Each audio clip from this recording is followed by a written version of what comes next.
It is a meme on the British political left that Jeremy Corbyn is an honourable man who stood up for a variety of morally righteous causes, even when it was not politically expedient for him to do so. Simultaneously, it is a meme on the British political right that Jeremy Corbyn is a sympathiser for a variety of horrible left-wing military dictatorships and militant groups, most notably the IRA. Neither of those positions are entirely true, although they are at least both partially true. As a wise man once said, the truth resists simplicity.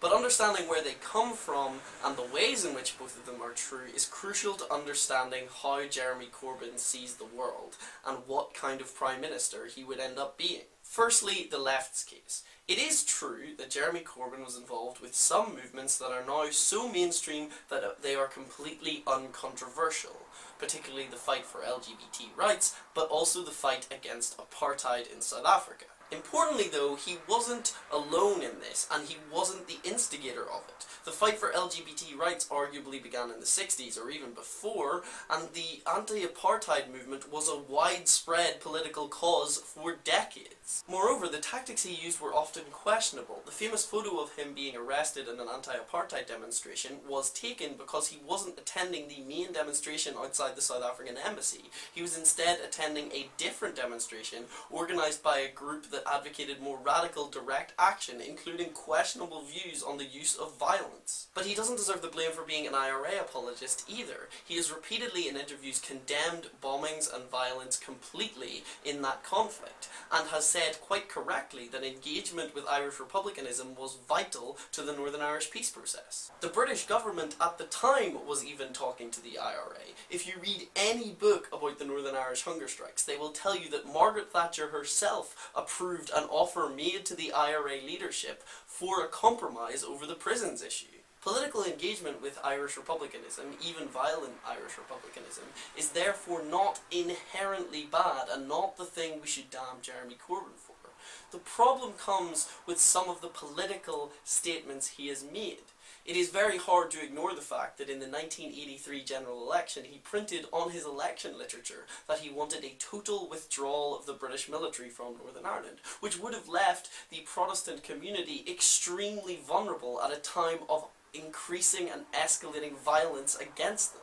He has also frequently expressed a personal wish for a united Ireland, even when it is not the thing that the people of Northern Ireland have voted for. He opposed the 1985 Anglo-Irish Agreement in the House of Commons for that very reason, because he did not want to see the border further entrenched, regardless of what the voters of Northern Ireland thought about it.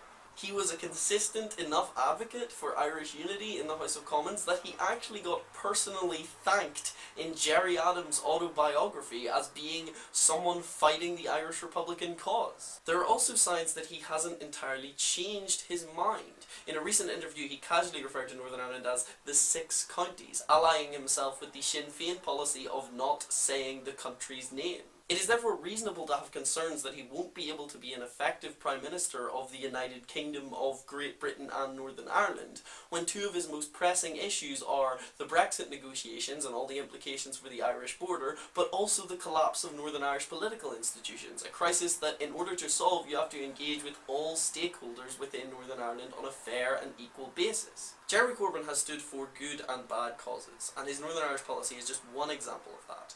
However, what it does show is his commitment to left-wing ideology over pragmatic governance. His orthodoxy overwhelms any other concerns and defines everything about him as a leader. If you believe in that political ideology and you believe he would be successful in implementing it, then you probably want to vote for him to be the next Prime Minister.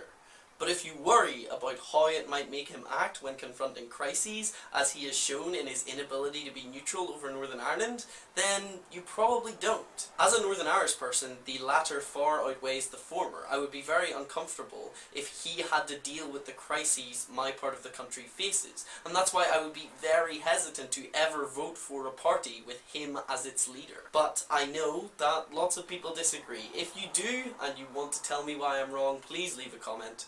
Thanks for watching DFTBA.